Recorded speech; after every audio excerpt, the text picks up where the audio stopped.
good morning or good afternoon, depending on where you are in the world. Thanks again for joining us for the coming webinar. My name's Ivan. I'm one of the co-founders of Applaud. So on screen is a picture of a rather swanky office in London. This is a real office. For those of you UK folks, this is the office of Ticketmaster in London. Looks like a fun place to work, doesn't it? Is that good employee experience? I think if you asked me many years ago what makes a good employee experience, I'd be thinking of, well, working at Google or somewhere that gives free bagels or yoga lessons or something like that in the office. Employee experience, of course, comes into the whole working environment. But what's interesting about this particular example is if you go upstairs, and you can Google these pictures yourself, if you Google Ticketmaster offices, that's where all the guys work. Not quite as fun up there, is it?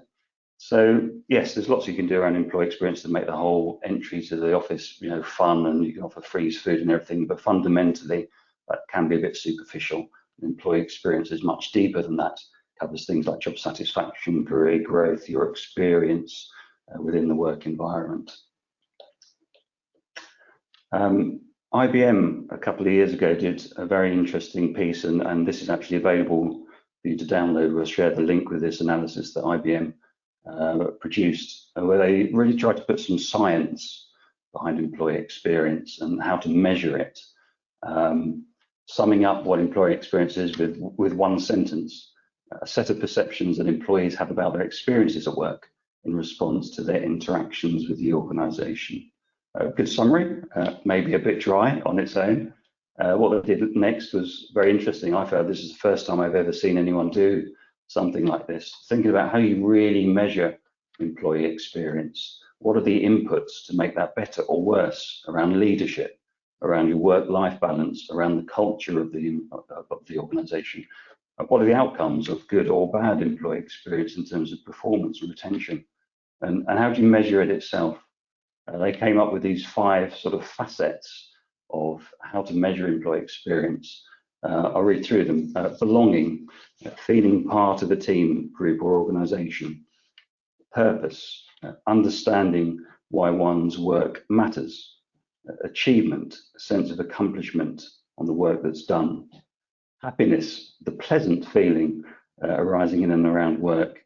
And finally, vigor, the presence of energy, enthusiasm and excitement at work. Interesting, in these times we're all working at home. The first and last of those bullets is you can see how over time working at home can actually put a strain on the employee experience with working on your own without necessarily the energy of an office environment. So that taps into measuring how you can actually rate employee experience.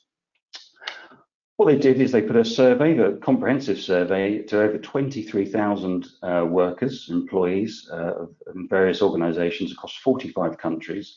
And there was a questionnaire of around 50 questions that tapped into measuring those different aspects. And at the end of that, how interesting, the average employee experience index for organizations was 69%. Okay, so what does that mean on its own? Not much, but what it means in terms of evaluating your organization against another is that if you can give yourself or your organization an index score, you can start comparing the KPIs from your organization with other organizations, and you can start to see if there's any correlation between those organizations that have a good score versus a not so good score.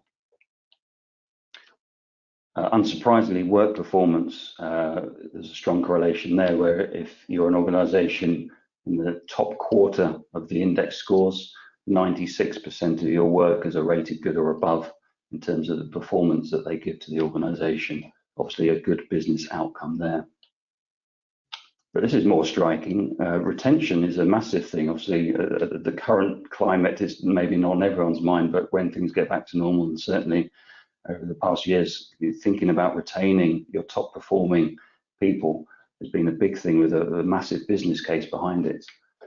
If you're in the bottom quarter of the scores, then almost 1 in 2 of your employees are thinking about leaving at any point in time. That's quite staggering. 1 in 2 people at any point in time are thinking about leaving your organization if your employee experience is poor. And contrast to the top scoring organizations, that's effectively saying you can cut improve your retention by 50% by improving facets of employee experience in your business. This last one I think was my favorite though. Discretionary effort might not be a term you've heard about before. Discretionary effort, that sort of measures activities that are beneficial to the organization but not necessarily part of your job. In other words, it's the effort you put in above and beyond what you're told to do by your supervisor. We all know those people in our teams that just go that little bit further. They do what you tell them to, but they just do that extra bit. And those are the people in your organization that really take it to the next level, and you want to retain 40% more in terms of the employees that put that extra effort in compared to the bottom statistic.